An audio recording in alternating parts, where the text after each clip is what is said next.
Taking a closer look now at Israel at war. Local, state, and federal law enforcement are all on heightened alert tonight after the former leader of terrorist organization Hamas called for a day of rage. 12 News reporter Matt Paddock walks us through how local agencies here in southern New England are preparing.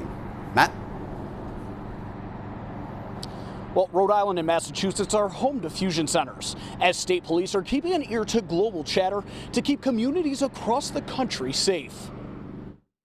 Make no mistake, there will be zero tolerance for any violence or threats of violence here in Rhode Island. Law enforcement agencies across Rhode Island, Massachusetts, and the U.S. preparing. We're ready to respond. After former leader of militant terrorist organization Hamas called for a day of rage. This is not surprising, but we are on alert.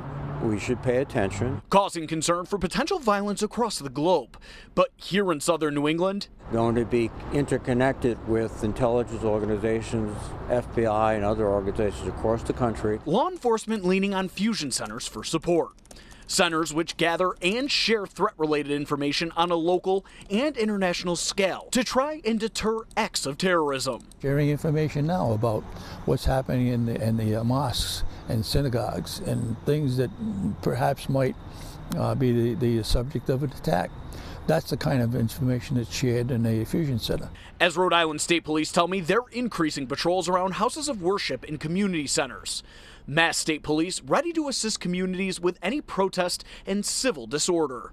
This time, there are no credible threats in Rhode Island, but we're vigilant, and we must all remain vigilant. Now, state and local law enforcement are asking for the public's help with sending any reports of any suspicious activity and calling police with that information. Live in Lincoln, Matt Paddock, 12 News.